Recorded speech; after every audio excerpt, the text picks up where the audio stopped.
আসসালামু আলাইকুম প্রিয় শিক্ষার্থী বন্ধুরা, কেমন আছো সবাই? আজকের ক্লাসে তোমাদের সবাইকে স্বাগত জানাই এবং তোমাদের সাথে আছি তোমাদের সিভিক্স ইনস্ট্রাক্টর। এবং আজকে দেখো তোমাদেরকে ফ্রিতে 4টা অধ্যায় পড়াই দিছি। হ্যাঁ, এটা কি চারটেখানি কথা? ফ্রিতে যারা ভর্তি হও নাই আর কি এখনও, তোমাদেরকে ফ্রিতে একদম 4টা অধ্যায় পড়াই দিছি। তো আমি লিঙ্কটা একটু তোমাদের গ্রুপে দিয়ে দেই। আচ্ছা, অলরেডি দিয়ে দিছে আমাদের অফিস থেকে, আমার থেকে আর দিতে হলো না। তোমরা যারা ক্লাস ঠিক দেখছো তোমাদেরকে বলবো অবশ্যই অবশ্যই খাতা নিয়ে কলম নিয়ে নোট করার জন্য বসো।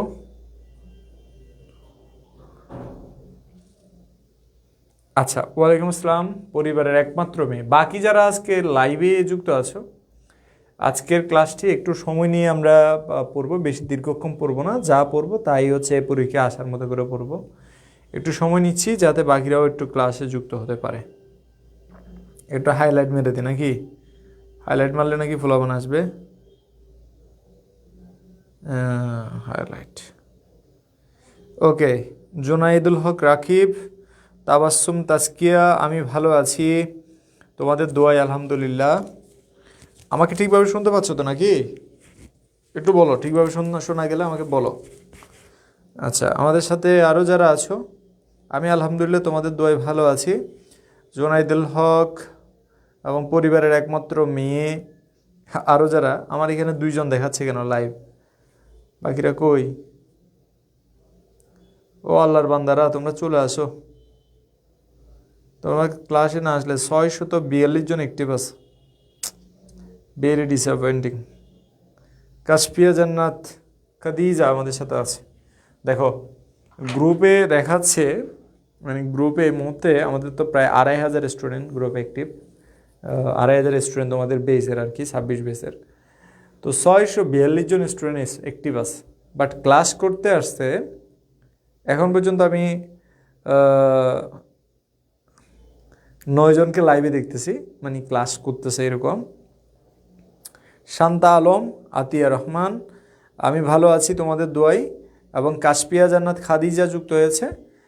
তো আমরা আস্তে আস্তে সংখ্যাটা বাড়তেছে, আমরা ক্লাস শুরু করে দিচ্ছি। আজকের এই অধ্যায়টি শেষ হবে, সংশোধনীগুলো আমরা পড়ে ফেলবো। তোমাদের অনেকের কাছে সংশোধনীগুলো খুবই খুবই কঠিন লাগে, যার কারণে হচ্ছে এই অধ্যায়টা আমরা পড়ব। ওকে ভাইয়া, সব ভালো আছে? আচ্ছা ঠিক আছে, ওকে। আমাদের সাথে স্বগতম কুমার দাস যুক্ত হয়েছে, আমাদের সাথে যুক্ত হয়েছে তানবীর আহমেদ তামিম এবং অন্তরা অন্তু, আরও যারা যুক্ত হয়েছে সবাইকে স্বাগতম। সংবিধান সংশোধন পদ্ধতি নিয়ে আমি তোমাদেরকে গত ক্লাসে আলোচনা করছিলাম, মানে ফ্রম দ্য বিগিনিং আমরা গত ক্লাসে এই অধ্যায়টা শুরু থেকে শেষ পর্যন্ত পড়েছি, তাই না? সংবিধান সংশোধনের বিষয়ে 142 নম্বর অনুচ্ছেদে নিয়ম বলা হয়েছে। বাংলাদেশের সংবিধান যেহেতু দুষ্পরিবর্তনীয়, তাহলে অবশ্যই সংসদ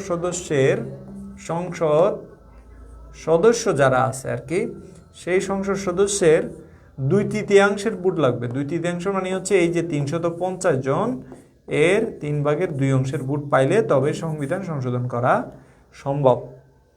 তো একে সাধারণ আইন প্রণয়ন পদ্ধতিতে সংশোধন করা যায় না, বরং বিশেষ পদ্ধতির মাধ্যমে সংশোধন করা যায়। সংবিধানের 5ম সংশোধনীতে যেটা বলা হয়েছে, 5ম সংশোধনী 1942 নম্বর অনুচ্ছেদে প্রতিস্থাপন করে বলা হয়েছে যে জাতীয় সংসদ সংবিধানে যে কোনো বিধানকে সংশোধন করতে পারে, তবে এই জন্য 2টি শর্ত পালন করতে হবে। শর্ত 1, সংবিধান সংশোধনের কোনো বিলই, সবাই যেটা জানাইছেন ওইটা আমার নাম আগে ভুল বলছেন। আচ্ছা,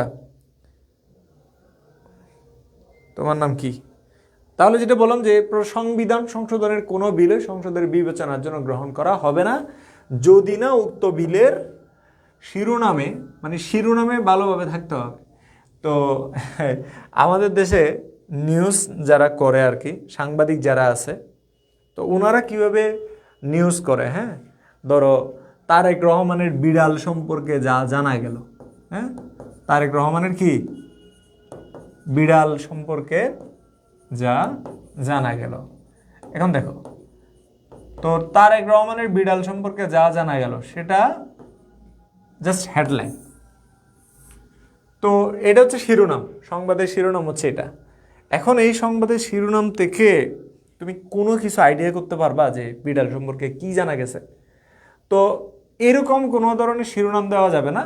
মানে যদি উক্ত শিরোনামে সংবিধানের কোন বিধানটি সংশোধন করতে চাচ্ছ, ধরো মানে আমি একটা সংবিধানের একটা ধারা সংশোধন করতে চাই, হ্যাঁ, এটা যদি শিরোনাম হয় তাহলে সেটা কখনো গ্রহণযোগ্য হবে না। বিল যেটা, সেখানে শিরোনামের কোন বিধান সংশোধন করা হবে তা স্পষ্টভাবে উল্লেখ না থাকলে সেটা কখনোই গ্রহণ করা হবে না। 2, সংবিধান সংশোধনের বিল সংসদে মোট 2/3 ভোটে গৃহীত হতে হবে। 2/3 মানে হচ্ছে এই সংসদে যারা আছে, যে বিল সংসদের মোট সদস্যের অন্তত 2/3 ভোটে গৃহীত হতে হবে।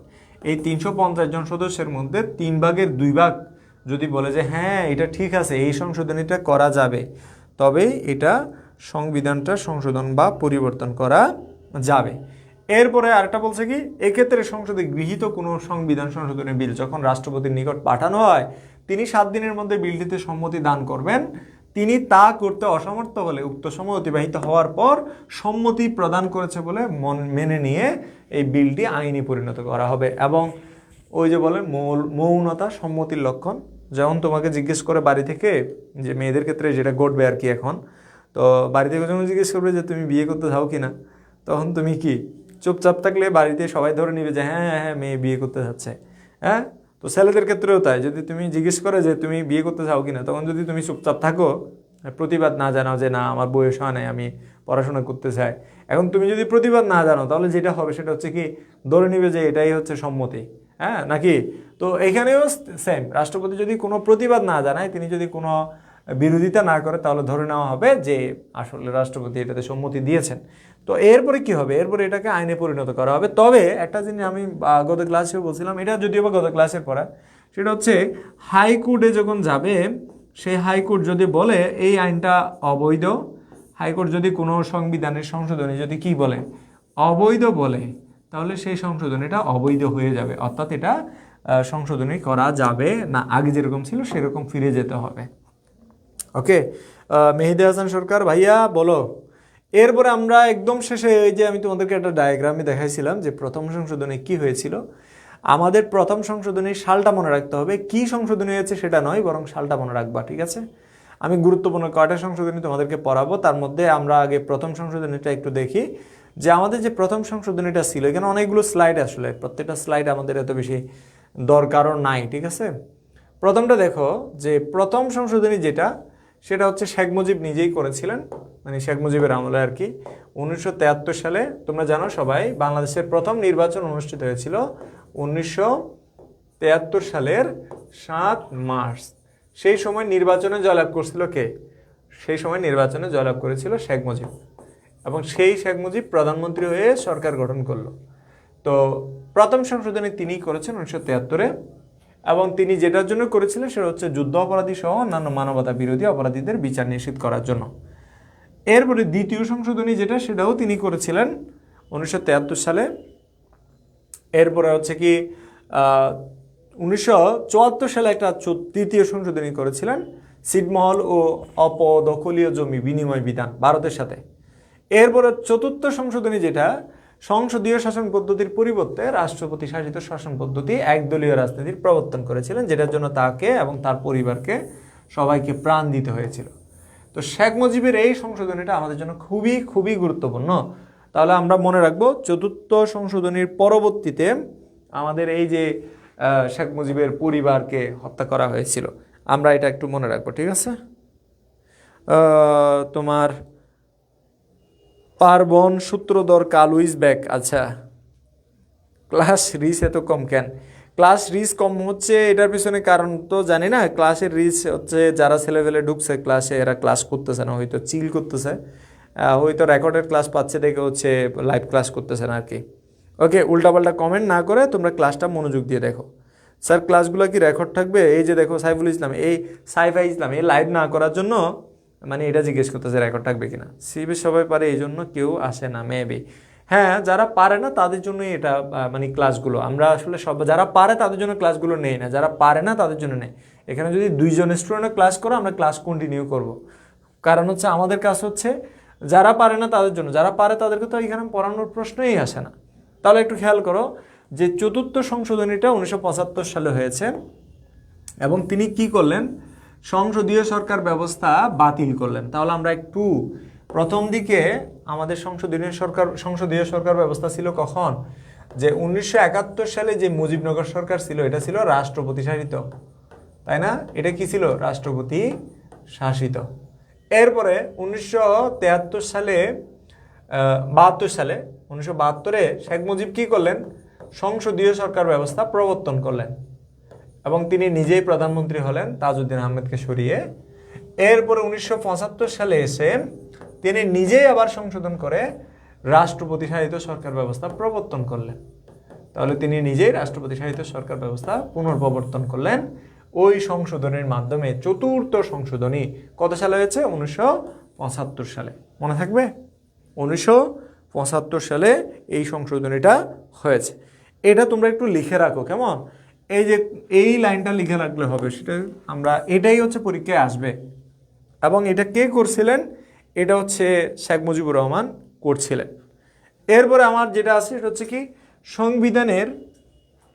সংবিধানের পঞ্চম সংশোধনী, যেটা 1975 সালে 15 আগস্টে সামরিক অভ্যুত্থানের পর থেকে 1969 সাল পর্যন্ত 79 সাল পর্যন্ত সামরিক সরকারের যাবতীয় কর্মকাণ্ডকে বৈধতা প্রদানের লক্ষ্যে এটা করা হয়েছিল।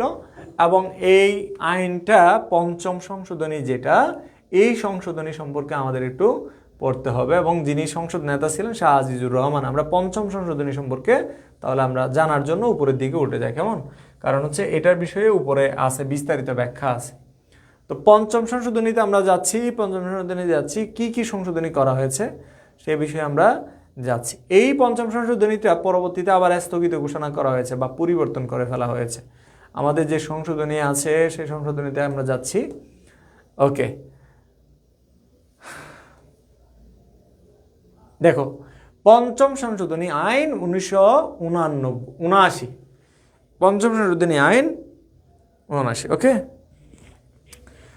তাজ নাহার সীমা প্রভাকে মেনশন করেছে। ওকে, এখানে দেখো যে 1975 সালে 15 আগস্টে শেখ মুজিবের পরিবারকে যখন হচ্ছে সামরিক অভ্যুত্থান হলো, এটা সামরিক একটা অভ্যুত্থান, সেনাবাহিনী শেখ মুজিবের কর্তৃত্ব মেনে নিচ্ছিল না এবং সপরিবার হত্যা করার পর 1979 সালে 6 এপ্রিল পর্যন্ত বাংলাদেশের সামরিক আইন বলবৎ ছিল।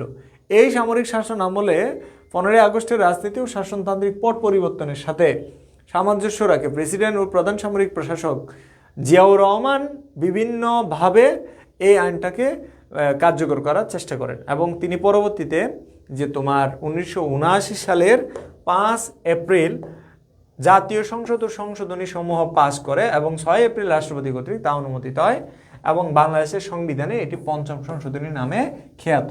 তাহলে এই পঞ্চম সংশোধনী কে করেছিল? আমাদের মনে রাখতে হবে কয়েকটা জিনিস। চতুর্থ সংশোধনী করছিল হচ্ছে শেখ মুজিব, অন্যদিকে পঞ্চম সংশোধনী করছে হচ্ছে জিয়াউর রহমান। এটা হয়েছে হচ্ছে 1975-এ।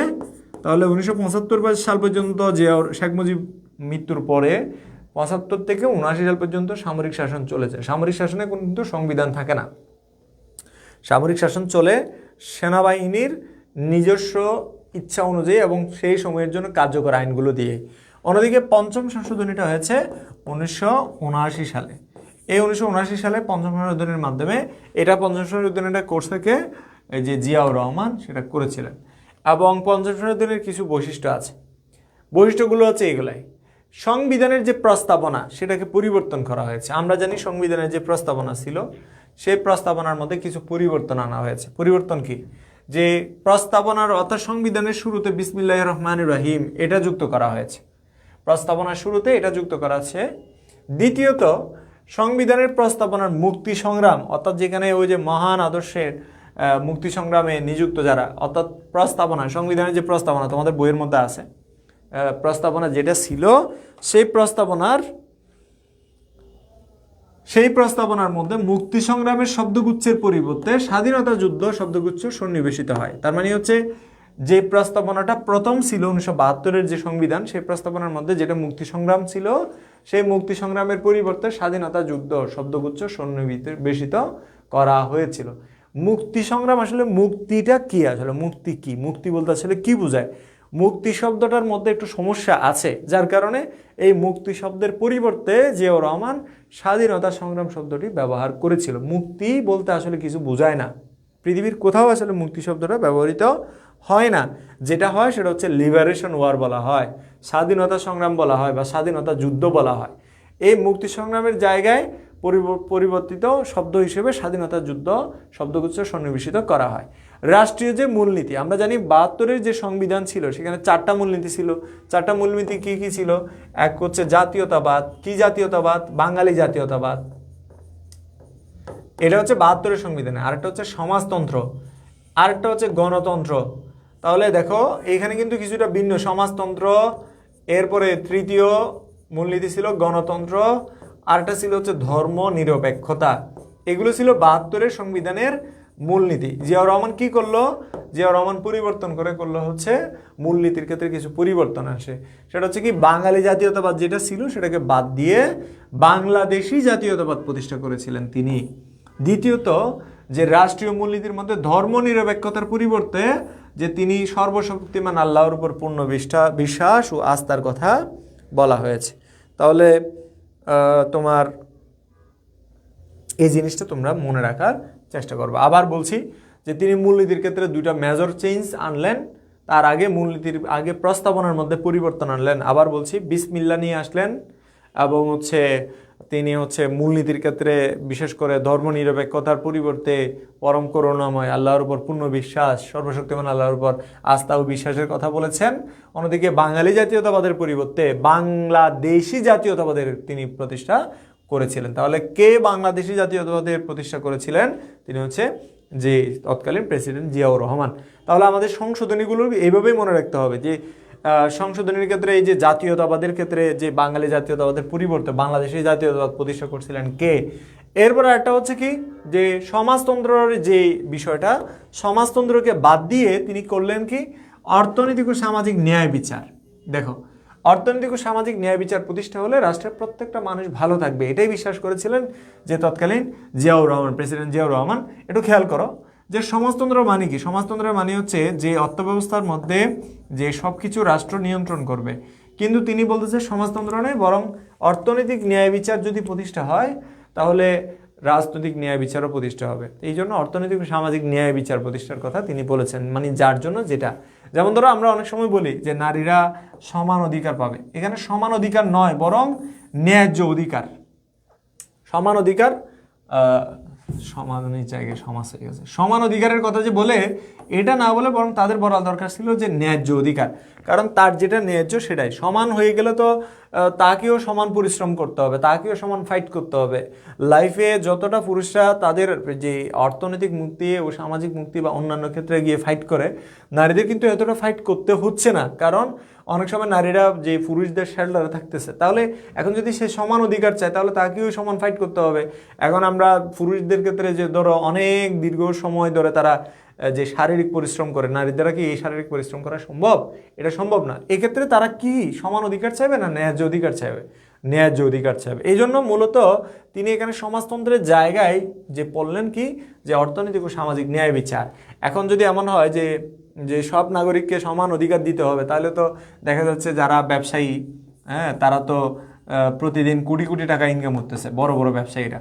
তো এখন একজন সাধারণ গরিব কৃষক, সে কি ওই সমান পরিমাণ ইনকাম করতেছে না? তাহলে গরিব কৃষক কি একজন ব্যবসায়ীর সমান সুযোগ সুবিধা পাবে?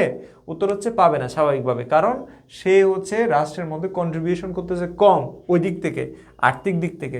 এই জন্য হচ্ছে ন্যায় বিচারের কথা তিনি বলেছিলেন। এরপরে আরেকটা হচ্ছে কি, ক্ষতিপূরণ প্রদান। এটা আমাদের দরকার নাই। সুপ্রিম জুডিশিয়াল কাউন্সিল গঠন, এটা আমাদের দরকার আছে। যে তিনি যেটা করছিলেন, সুপ্রিম জুডিশিয়াল কাউন্সিল গঠন করছিলেন, মানে বিচারকদেরকে নিয়ন্ত্রণ করার জন্য। সংশোধনীর দ্বারা সুপ্রিম কোর্টের প্রধান বিচারপতি ও 2জন প্রবীণতম বিচারপতি নিয়ে সুপ্রিম জুডিশিয়াল কাউন্সিল নামে একটি পরিষদ গঠনের বিধান করা হয়। এই পরিষদ সুপ্রিম কোর্টের বিচারকদের জন্য আচরণ বিধি প্রণয়ন ও তাদের সামর্থ্য ও আচরণ সম্পর্কে তদন্ত করে রিপোর্ট প্রদান করবেন। শুধুমাত্র এইরূপ রিপোর্টের ভিত্তিতে রাষ্ট্রপতি কোনো বিচারকের অপসারণ করতে পারবেন। তার মানে রাষ্ট্রপতি যেই কাউকে সরিয়ে দেওয়ার যে বিধানটা ছিল, এই বিধানটা লাগাম টানার ক্ষেত্রে এই নিয়মটা ছিল অত্যন্ত গুরুত্বপূর্ণ এবং সুপ্রিম জুডিশিয়াল কাউন্সিল যেটা এটা গঠন করে তিনি অনেক খ্যাতি বা সুনাম পেয়েছিলেন। সে সময়ে তিনি বিচার বিভাগটাকে আলাদা করতে চেয়েছিলেন এবং তিনি রাষ্ট্রপতি প্রধানমন্ত্রীর ক্ষমতা ও জাতীয় সংসদের মধ্যে সম্পর্কের কিছুটা লাগাম টেনে ধরেছিলেন। তিনি এমনভাবে এখানে নিয়মগুলো তৈরি করেছেন যাতে করে হচ্ছে রাষ্ট্রের সার্বিক কল্যাণ হয়। এখানে আরেকটা বিষয় হচ্ছে কি যে জাতীয় সংসদের অর্থ সংক্রান্ত ক্ষমতা কমিয়ে আনা হয়। এখন তো বর্তমানে জাতীয় সংসদ চাইলে যে কোনো বিল কি করতে পারে, পাস করতে পারে। তিনি সেক্ষেত্রে কিছুটা লাগাম টেনেছিলেন। তাহলে জাতীয় সংসদের অর্থ সংক্রান্ত বিলের ক্ষমতা হ্রাস করেছিলেন কেন, বা কেন কমিয়ে এনেছিলেন কে? জিয়াউর রহমান। আরেকটা হচ্ছে কি যে তোমার জাতীয় সংসদের সংবিধান সংক্রান্ত ক্ষমতা হ্রাস, অর্থাৎ দেখো সংবিধান চাইলে জাতীয় সংসদ যে কোনো সময় পরিমার্জন করতে পারতেন, কিন্তু জিয়াউর রহমান কি করলেন? জিয়াউর রহমান এই জায়গায় এসে বলতেছে যে এইভাবে যদি সংবিধান সংশোধন করা হয় তাহলে সংবিধানের মধ্যে অনেক কাটছাট হবে। হ্যাঁ, আজকে আমি আছি, কালকে আরেকজন আসবে, সেও সংবিধান সংশোধন করে ফেলবে। এই জন্য তিনি কি করলেন? রাষ্ট্রীয় আদর্শ সংবিধানের সংশোধন পদ্ধতি সম্পর্কিত কোনো সংশোধনী প্রস্তাব জাতীয় সংসদে গৃহীত হলে রাষ্ট্রপতি তা গণভোটের পেশ করবেন। তার মানে তার কথা হচ্ছে সংবিধান যেটা আছে এটা তো রাষ্ট্রের সব মানুষের জন্য, রাষ্ট্রের নাগরিকের জন্য, জনগণের অধিকারের জন্য। তাহলে এই যে জনগণের অধিকারের জন্য যে সংবিধান, এই সংবিধান যদি কোনো একটা সরকার এসে মাত্র পরিবর্তন করে ফেলে তাহলে হচ্ছে সাধারণ মানুষেরা তাদের অধিকার থেকে বঞ্চিত হয়। যেমন তাহার সভা করছে, তার ইচ্ছা মতো সংবিধান সংশোধন করেছে। তো জিয়াউর রহমান যেটা করেছিলেন সেটা হচ্ছে কি, যদি সংবিধান সংশোধন করতে হয় তাহলে কি করতে হবে? রাষ্ট্রপতি গণভোটের আয়োজন করবেন। মানে গণভোটটা কেন হবে? গণভোট কেন হয়? গণভোট হয়ে হচ্ছে জনগণের মতামত যাচাইয়ের জন্য। জনগণ এই সংবিধানের সংশোধনের পক্ষে আছে কি না, যদি পক্ষে থাকে তাহলে হা ভোট দিবে, সংশোধনের বিপক্ষে থাকলে না ভোট দিবে। যদি না ভোট জয় হয় তাহলে সংবিধান সংশোধন করবে না, যদি হা ভোট জয় হয় তাহলে সংবিধান সংশোধন করবে। এই বিষয়টা গণভোটের আয়োজন করার বিষয়ে তিনি পেশ করবেন এবং কেবল সংখ্যাগরিষ্ঠ ভোটে অনুমোদিত হলে তা কার্যকর হবে।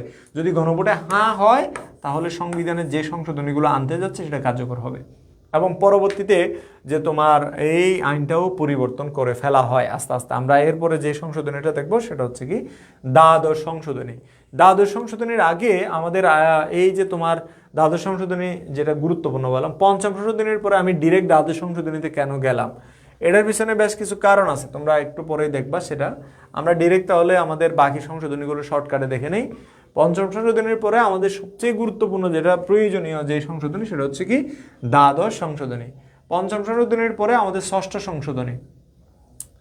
ষষ্ঠ সংশোধনীতে বলা হয়েছে রাষ্ট্রপতি পদে বহাল থেকে উপরাষ্ট্রপতি পদে বহাল থেকে রাষ্ট্রপতি পদে নির্বাচন বিধান রাখা হয়েছে। মানে যে কেউ এরা এত বেশি গুরুত্বপূর্ণ না। সপ্তম সংশোধনী যেটা, এটাও আমাদের জন্য এত বেশি গুরুত্বপূর্ণ না। এরপরে হচ্ছে অষ্টম সংশোধনী, এটাও আমাদের জন্য এত বেশি গুরুত্বপূর্ণ না। এরপরে হচ্ছে তোমার এই যে দেখো এখানে একটা জিনিস গুরুত্বপূর্ণ, সেটা হচ্ছে কি ঢাকাকে ঢাকা করা হয়েছে এই যে তোমার এই সংশোধনীর মাধ্যমে, অর্থাৎ সংবিধানের অষ্টম সংশোধনীর মাধ্যমে তৎকালীন যে জেনারেল এরশাদ এই কাজটা করেছিলেন। এবং এই সময়ে বিশেষ করে এই যে ঢাকার নাম ঢাকা এবং বাংলা নাম বাংলাতে, মানে ঢাকাকে এই যে ঢাকা করা হয়েছে, ঢাকা। বুঝতে পারছো? তাহলে ঢাকাকে কত সালে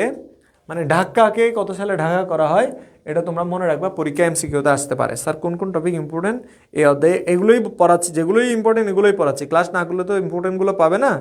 তোমাদের মধ্যে অনেক ফাজিল ছেলেগুলো আছে যারা কিনা মনে করে যে সে বহুত বড় পণ্ডিত হয়ে গেছে, অনেক কিছু জানে, পৌরনীতিও পড়তে হয়, এগুলো কোনো পড়া রিডিং করলে তো হয়ে যায়। এরাই দিন শেষে মারা খায়। হ্যাঁ, এবং এরাই দিন শেষে ইউনিভার্সিটিতে চান্স পায় না। কেন পায় না? কারণ এগুলো থেকেই তো ইউনিভার্সিটিতে প্রশ্ন হয়, এগুলো থেকেই তো ডিপ অ্যানালাইসিসের প্রশ্নগুলো হয়। এরাই এ প্লাস পায় না, এরাই 2 নম্বরের জন্য প্লাস মিস করবে। কথা বুঝতে পারছো? তো ওকে, এখানে যেটা বললাম সেটা হচ্ছে কি যে ফুল বই কি পড়াইয়ে দিবেন ভাইয়া প্লিজ বলেন।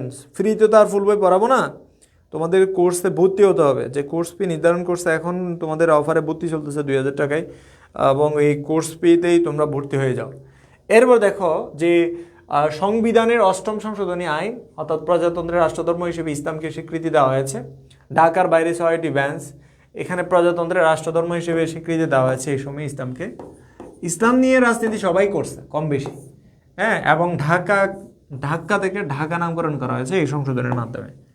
এরপরে আসি হচ্ছে আমাদের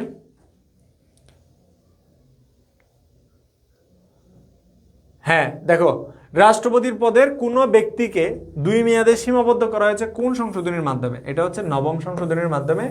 রাষ্ট্রপতি 2 মেয়াদের বেশি আসতে পারবে না, মানে রাষ্ট্রপতি 2 বারের বেশি ক্ষমতায় আসতে পারবে না 1989 সালের যে সংশোধনী সেই সংশোধনীতে। তাহলে 88 সালের সংশোধনীতে, আবার বলছি 88 সালের সংশোধনীতে বিশেষ করে যেটা পরিবর্তন করা হয়েছে সেটা হচ্ছে কি ঢাকাকে ঢাকা করা হয়েছে, অন্যদিকে রাষ্ট্রধর্ম করা হয়েছিল প্রজাতন্ত্রের বা ইসলামকে, অন্যদিকে হচ্ছে এক ব্যক্তিকে 2 মেয়াদের বেশি রাষ্ট্রপতি করা যাবে না, এই সিদ্ধান্তটা এখানে গৃহীত হয়েছিল এবং এই সংশোধনী অনুযায়ী সেটা পরিবর্তন করা হয়েছে। এবং এরপর আমরা যাই একাদশ সংশোধনীতে, এবং একাদশ সংশোধনীতে যেটা হয়েছে যে তোমার আচ্ছা একাদশ সংশোধনী দরকার নাই, দ্বাদশ সংশোধনী খুবই খুবই গুরুত্বপূর্ণ এটা আমাদের জন্য, যে দ্বাদশ সংশোধনীতে অর্থাৎ 1991 সালে সংসদীয় পদ্ধতি সরকার পুনর্প্রবর্তন করা হয়। তার মানে হচ্ছে আমরা ওই যে বলে আসতেছিলাম যে রাষ্ট্রপতি শাসিত সরকার ব্যবস্থা, দেখো শেখ মুজিব যখন হচ্ছে 1971 সালে যেই সরকার ব্যবস্থা ছিল আমাদের দেশে রাষ্ট্রপতি শাসিত সরকার ব্যবস্থা, এরপরে 1972-এ শেখ মুজিব দেশে আসলেন, এসে তিনি যেটা চালু করলেন সেটা হচ্ছে সংসদীয় সরকার চালু করলেন।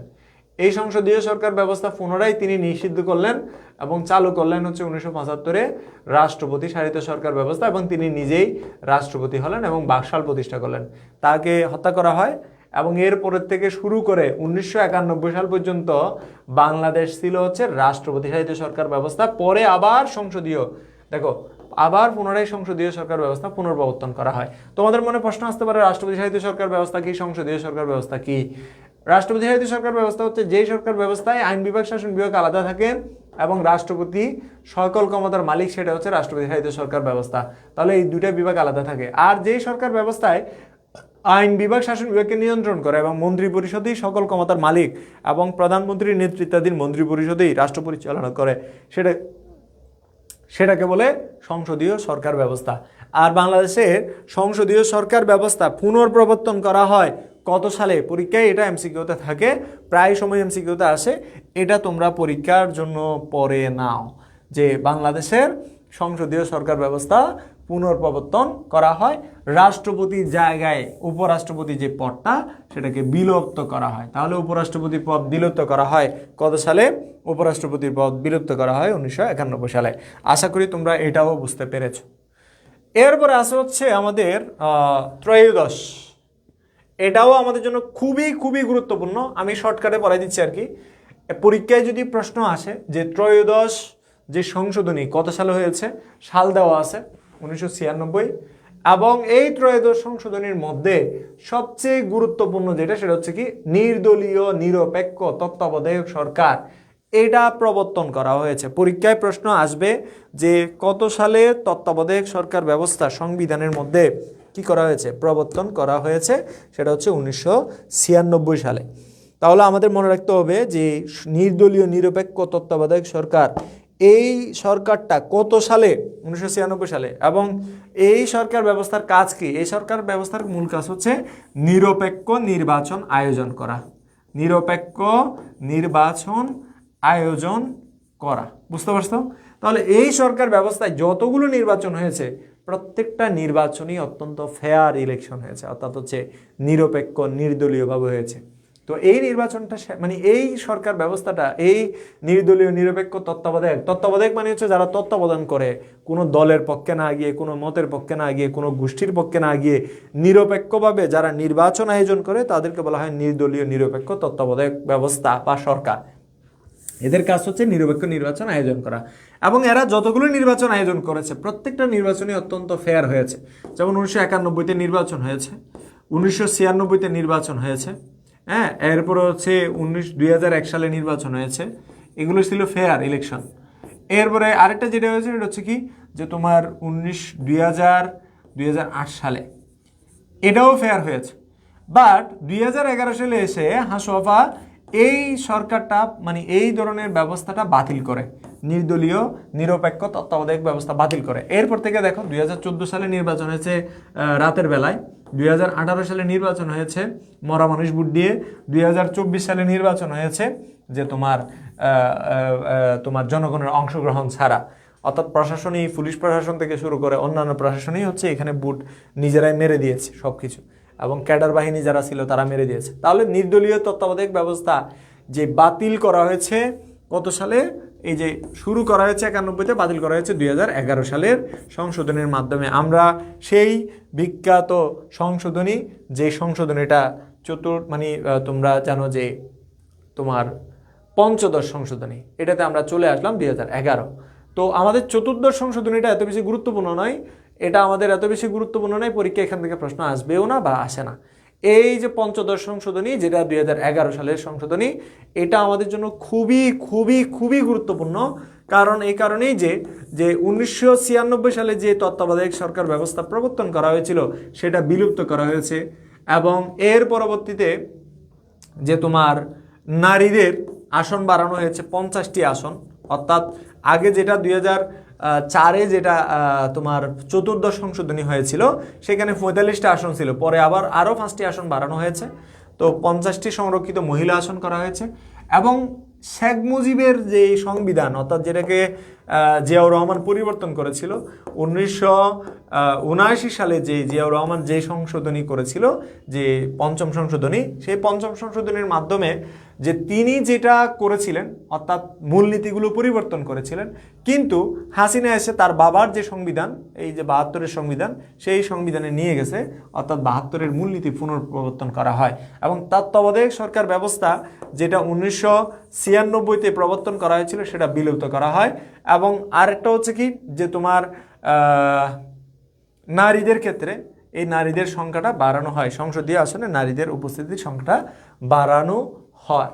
তাহলে এই যে গুরুত্বপূর্ণ যেটা, এটা একটু তোমরা নিজেরা একবার পড়ে নাও বাবুরা। হ্যাঁ, সবার ব্রেন যদি আমার হতো, আচ্ছা তুমিও বাংলাদেশে থাকতে পারতে না। হ্যাঁ, সবার ব্রেন নিয়ে তুমি কি করবা? নিজেরটা নিয়ে শুকুর আদায় করো, এরকম ব্রেন আর দুনিয়াতে কারো জন্ম না হোক। Mohammad Saimun is watching. আচ্ছা, তাবাসসুম তাজকিয়া, তোমরা জানো আমাদের অফলাইন ব্রাঞ্চে ভর্তি চলছে। অর্থাৎ অফলাইন ব্রাঞ্চ বলতে আমাদের যে পড়ালেখার অফলাইন ব্রাঞ্চ রয়েছে, আমাদের অফলাইন ব্রাঞ্চে হচ্ছে ভর্তি চলছে স্পেশাল বেসের। বর্তমানে ভর্তি হলে মাত্র 7,000 টাকায় তোমরা ভর্তি হতে পারবে, মাত্র 7,000 টাকায়। হ্যাঁ, এবং এখানে যারা অফলাইনে পড়তে যাচ্ছ, তোমাদের এখানে উইকলি 4 দিন পরীক্ষা চলবে, মানে প্রতি সপ্তাহে 4 দিন, মানে 4 দিন পরীক্ষা চলবে, এবং সাথে 7 দিন ক্লাস চলবে। 7 দিন, প্রতি সপ্তাহে 7 দিন ক্লাস চলবে, 4 দিন পরীক্ষা থাকবে, মডেল টেস্ট। এটা হচ্ছে ক্লাসের বাইরে 2 ঘন্টা করে ক্লাস, 7 দিন 14 ঘন্টা, প্লাস হচ্ছে 4 ঘন্টা তোমাদের প্রতি সপ্তাহে মডেল টেস্ট চলবে। এবং সাথে হচ্ছে প্রত্যেকটা সাবজেক্টের তোমাদের একটা কি দেওয়া হবে, যে নোট বই দেওয়া হবে, যেটাকে আমরা বলছি হ্যান্ড নোট। অর্থাৎ তোমরা ওইখান থেকে ওইটা পড়েই, ওই ক্লাসের মধ্যে ওইটাই পড়ানো হবে, ওইটা পড়েই একটা পূর্ণাঙ্গ প্রস্তুতি পাবে। তো ওইটার উপর ভিত্তি করে তোমরা একটা ভালো প্রিপারেশন নিতে পারবে। এখানে বিশেষ করে এক্সামের জন্য আলাদা বেস আছে, আবার এখানে টোটাল কোর্স হচ্ছে এটা এক্সামের জন্য যেটা আছে সেটা হচ্ছে 5,000 টাকা। এখানে সাথে সলভ শিট দেওয়া হবে, হ্যাঁ। এবং এর পাশাপাশি হচ্ছে তোমরা চাইলে ফাইনাল মডেল টেস্ট, যেটা মাত্র 1,500 টাকা, 1,500 টাকা ফাইনাল মডেল টেস্ট, মানে ওই 13টি সাবজেক্টের পরীক্ষা। যাই বলেন স্যার, হাসু আবার বুদ্ধির কাছে আমরা স্যার এক্সাম বেস কখন শুরু হবে? এক্সাম বেস আমাদের এক্সাম বেস এখন বুদ্ধি চলছে, হ্যাঁ, এক্সাম বেস এখন বুদ্ধি চলছে। এবং এক্সাম বেসের বললাম না যে ডিরেক্ট ওই যে এক্সাম বেসের ক্ষেত্রে 5,000, শুধু স্পেশাল ফাইনাল মডেল টেস্ট দিতে চাইলে 13টা পরীক্ষা, 100 নম্বরের 13টা পরীক্ষা, এবং এই 100 নম্বরের 13টা পরীক্ষার 1,500 টাকা ফি মাত্র। এবং এখানে যারা ফার্স্ট সেকেন্ড থার্ড হবে তাদেরকে ম্যাকবুক, এরপরে হচ্ছে তোমার ল্যাপটপ এবং হচ্ছে স্মার্টফোন দেওয়া হবে, ঠিক আছে? তো আশা করি তোমরা এইটা পড়ছো, তাই না? এটা পড়ছো। আমরা আবার পড়ায় ফিরে যাই, কেমন? বিজ্ঞাপন দিলাম একটু করে। আর অনলাইনে যে বেস্টটা আছে, অনলাইনে বাহ্য সংশোধনীর মুখস্থ থাকে না, কি করব? মুখস্থগুলো ধারাবাহিকভাবে, মানে মুখস্থ না, ধারাবাহিকভাবে পড়ো। আমি যেভাবে ধারাবাহিকভাবে পড়াচ্ছি না, এভাবে ধারাবাহিকভাবে পড়ো। আমি যদি তোমাদেরকে একদম সহজ করে বলি, যেটা 1973 সালে হয়েছে সেটা প্রথম সংশোধনী, শেখ মুজিব ক্ষমতায় এসে। এরপরে চতুর্থ সংশোধনী হচ্ছে 1975-এ, তিনি ওই বাকশাল কায়েম করে সংসদীয় সরকার ব্যবস্থা বাতিল করে রাষ্ট্রপতিহারিত সরকার ব্যবস্থা পুনর্প্রবর্তন করেছিলেন। এরপরে জিয়াউর রহমান ক্ষমতায় আসছে 1979 সালে, তিনি পঞ্চম সংশোধনী করেছিলেন। আমি তোমাদের কিন্তু খুব স্মুথলি বলে দিচ্ছি, তোমাদের কাছে কতটুকু মনে থাকে যায় না। পঞ্চম সংশোধনী করে তিনি ওই মূলনীতির পরিবর্তন আসলেন, বিসমিল্লাহ লাগাইলেন প্রস্তাবনার মধ্যে, যেটা মুক্তি সংগ্রাম মুক্তিযুদ্ধ, সেখানে স্বাধীনতার সংগ্রাম মুক্তি সংগ্রাম যেটা লিখলো সেটা স্বাধীনতার যুদ্ধ লিখলেন। পরে এরপরে আসলো কি, এরপরে হচ্ছে যেটা তোমার 88 সালের যে সংশোধনীটা, অর্থাৎ ঢাকাকে ঢাকা করা হয়েছে, এবং সেই সাথে 91-তে যেটা হয়েছে সেটা হচ্ছে কি রাষ্ট্রপতিহারিত সরকার ব্যবস্থা বাতিল করে পুনরায় সংসদীয় সরকার ব্যবস্থা পুনর্প্রবর্তন করা হয়েছে। 1996-তে নির্দলীয় তত্ত্বাবধায়ক ব্যবস্থা প্রবর্তন করা হয়েছে। এরপরে আবার হাসু আবা এসে কি করলেন, এই সংশোধনীটা করলেন, বাতিল করে দিলেন সব কিছু। ওকে, পিডিএফগুলো অ্যাড করতে বলছিলেন, দেখলাম অ্যাড হয়ে গেছে। আপনার মনে হয় পিডিএফগুলো অ্যাড করতে বলছিলেন, অ্যাড হয়ে গেছে। আচ্ছা হ্যাঁ, আমি বলে দিছি এগুলো। তোমাদের যদি কোনো জায়গায় কোনো সমস্যা হয় আমাদেরকে, পিডিএফ অলরেডি দেওয়া হয়ে গেছে। এই যে দেলোয়ার কিন্তু আমাকে মেসেজ দিয়েছিল খুব সম্ভবত। পরে আমি ওনাদেরকে বলছিলাম, যারা আমাদের এখানে অপারেটর আছেন, ওনারা তোমাদের জন্য অনেক পরিশ্রম করতেছে, প্রতিনিয়তই ওনারা তোমাদের জন্য কাজ করছে। এরপরে দেখো 2014 সালে বিচার যে ষোড়শ সংশোধনী যেটা আছে আর কি, যে তোমার সংবিধানের 96 অনুচ্ছেদ পুনরস্থাপনের মাধ্যমে বিচারপতিদের অপসারণের ক্ষমতা সংসদকে দিয়ে দেওয়া হয়। হাসু আব্বা যেটা করলেন, পরিবর্তন করতে করতে তার আর কিছুই ছিল না বাকি, সেটা হচ্ছে প্রধান বিচারপতিকে সরানোর জন্য তিনি একটা কূট চাল খেললেন এবং সংসদকে দিয়ে দিলেন প্রধান বিচারপতিকে সরানোর ক্ষমতা। বুঝতে পারছো? প্রধান বিচারপতিকে সরানোর ক্ষমতা কারে দিয়ে দিলেন? যে তোমার সংসদকে দিয়ে দিলেন। ওকে, তো অনলাইন কোর্সে যারা ভর্তি হবা দ্রুত সময়ে ভর্তি হয়ে যাও, কারণ হচ্ছে তোমাদের জন্য একটা স্পেশাল অফার চলতেছে। তো আমরা সংশোধনীগুলো পড়লাম ফাইলানি। হ্যাঁ, তোমাদের এই অংশটা থেকে বেশিরভাগ পড়ে নিতে পারবা। তো আমরা আরেকটা সংশোধনী হচ্ছে একটু বিস্তারিত জানার চেষ্টা করব, সেটা হচ্ছে তোমাদের তোমার পঞ্চদশ সংশোধনী যেটা আছে আর কি। হ্যাঁ, পঞ্চদশ সংশোধনী যেটা, পঞ্চদশ সংশোধনী যেটা 2011 সালে, এটা একটু বিস্তারিত করবা। আরেকটা সংশোধনী বিস্তারিত পড়বে, সেটা হচ্ছে কি পঞ্চম সংশোধনী। একটা হচ্ছে পঞ্চম সংশোধনী, আর একটা হচ্ছে পঞ্চদশ সংশোধনী। পঞ্চম সংশোধনীটা যেটা জিয়াউর রহমান করছিলেন, এটা ভালো করে বিস্তারিত পড়বা 79 সালে। এরপরে হচ্ছে আরেকটা সংশোধনী বিস্তারিত পড়বা, যেটা হচ্ছে পঞ্চদশ সংশোধনী, যেটা আমাদের হাসু আবা করছিলেন। এই পঞ্চদশ সংশোধনী যেটা 11 সালের পঞ্চদশ সংশোধনী, যেখানে তিনি তত্ত্বাবধায়ক ব্যবস্থা বাতিল করে জয় বাংলা করে দিয়েছিলেন এবং তিনি এরপর থেকে নিজের মতো করে ভোট আদায় করেছিলেন, এবং সাথে হচ্ছে তোমার মূলনীতিগুলোকে তিনি ফিরিয়ে আনলেন, অর্থাৎ 1972-এর যে মূলনীতি, সেই মূলনীতিগুলো তিনি ফিরিয়ে আনলেন। এভাবেই হচ্ছে তিনি মূলত হচ্ছে ক্ষমতাকে কুক্ষিগত করেছিলেন, যার কারণে একটা পর্যায়ে মানুষেরা বিপ্লব করেছেন, বিদ্রোহ করেছেন, সরকারের বিরুদ্ধে দাঁড়িয়ে গেছেন সব মানুষ। এই যে একটা মূল্যে একটা দাঁড়াই যায়, সেরকম পরিস্থিতি তৈরি হয়েছে। তো ফাইনালি আমরা আজকের এই অধ্যায়টি শেষ করলাম, এবং তোমাদের কাজ হবে প্রিভিয়াস ইয়ারের কোয়েশ্চনগুলো অ্যানালাইসিস করে বিস্তারিত পড়া। এবং তোমাদেরকে আমি একটা ট্রিক্স বলি, সেটা হচ্ছে যে এখানে তো তোমরা ক্লাসগুলো করবা, শুধু ক্লাস করলে কি হয়ে যাবে? উত্তর হচ্ছে ক্লাস করলে হয়ে যাবে না, তোমাকে প্রশ্ন প্যাটার্ন বোঝার জন্য কোয়েশ্চন অ্যানালাইসিস করতে হবে। তো কোয়েশ্চন অ্যানালাইসিস করব কিভাবে বাবুরা? এই কোয়েশ্চন অ্যানালাইসিস করার সবচেয়ে বেস্ট ওয়ে হচ্ছে যে তুমি প্রিভিয়াস ইয়ারের কোয়েশ্চন, যেমন ধরো তোমরা 2019 সাল থেকে 2018 ধরো, হ্যাঁ 2016 থেকে ধরো, 2016 থেকে শুরু করে এই অধ্যায়ের মধ্যে 2025 সাল পর্যন্ত যত প্রশ্ন আসছে বুট কোয়েশ্চন, সব কটা অ্যানালাইসিস করে পরে দেখো এখান থেকে বেশিরভাগ কোয়েশ্চন আসছে, এই অধ্যায় থেকে প্রশ্ন আসছে বেশিরভাগ হয় বৈশিষ্ট্য থেকে, অথবা যে তোমার সংশোধনীগুলো থেকে। সংশোধনী বলতে এখানে কোন কোন সংশোধনী থেকে আসছে? এই সংশোধনীগুলোর মধ্যে হচ্ছে একটা পঞ্চম সংশোধনী, অথবা সেটা দ্বাদশ সংশোধনী, 1200 সংশোধনী। ওকে, তো এই সংশোধনীগুলো পড়বা। আরেকটা গুরুত্বপূর্ণ টপিক হচ্ছে, সেটা হচ্ছে কি সংবিধান সংশোধনীর যে পদ্ধতি, সংবিধান সংশোধন পদ্ধতি। সংবিধান কি সংশোধন পদ্ধতি, এটাও তোমরা একটু ভালো করে দেখে নিবা, কোন পদ্ধতিতে সংবিধান সংশোধন করা হয় বাংলাদেশে। এবং তোমাদেরকে বলে রাখা ভালো 2025 সালে তত্ত্বাবধায়ক ব্যবস্থা পুনর্প্রবর্তন করা হয়েছে। তত্ত্বাবধায়ক ব্যবস্থা ফিরিয়ে আনা হয়েছে। তাহলে 2026 সালের যে নির্বাচন, 2026 নাদিয়া ইসলাম বলছে যে হাসো অবাকে, এটা তুমি গুগলে সার্চ করো হাসো অবাকে, বাকিটা তোমরা পেয়ে যাবে। তো এইখানে 2025 সালে যে নির্বাচন, মানে 26 সালে যে নির্বাচন হবে সেটা তত্ত্বাবধায়ক সরকারের অধীনে হবে না, সেটা হবে ডক্টর মোহাম্মদ ইউনূসের অধীনে। আর এরপরের যে নির্বাচনটা হবে, অর্থাৎ আমাদের 26 সালের পরে আবার কখন নির্বাচন হয় সেটা তো জানি না, এরপরে যে নির্বাচন হবে সেটা অবশ্যই নির্দলীয় নিরপেক্ষ তত্ত্বাবধায়ক সরকারের অধীনে নির্বাচন হবে। আশা করি তোমরা এইটুকু বুঝতে পেরেছো। তো নেক্সট ক্লাসে দেখা হবে, এবং এখানে অবশ্যই কোয়েশ্চন অ্যানালাইসিস বলতে এই কোয়েশ্চনগুলো সলভ করবা 16 থেকে 25 পর্যন্ত। একটা অধ্যায়ের মধ্যে সর্বোচ্চ 10টা কোয়েশ্চন পাবে, 15টা কোয়েশ্চন পাবে, একটা পড়লে বুঝে যাবে বাকি কোয়েশ্চনগুলো কেমন হয়েছে। তো প্রশ্ন কঠিন হবে না, সুতরাং তোমাদেরকে একটু পরিশ্রম করতে হবে। আর যারা ভর্তি হও নাই, আজকে বিজ্ঞাপন দিলাম একটু ক্লাসের মধ্যে, তোমরা ওই বিজ্ঞাপন অনুযায়ী কাজ করো, ইনশাল্লাহ ভালো কিছু পাবে। কারণ আমাদের এই বেচটা হচ্ছে সবচেয়ে গোছানো এবং সবচেয়ে সুন্দর ব্যাচ। আশা করি সবাই এই কথাগুলো রাখবে। একা কোন গ্রুপের ক্লাস স্যার? আচ্ছা, এটা হচ্ছে তোমার চন্দন পাল, এটা হচ্ছে আর্টসের। ওকে, নেক্সট ক্লাসে দেখাবো। সবাই ভালো থাকো, সুস্থ থাকো, আল্লাহ হাফেজ।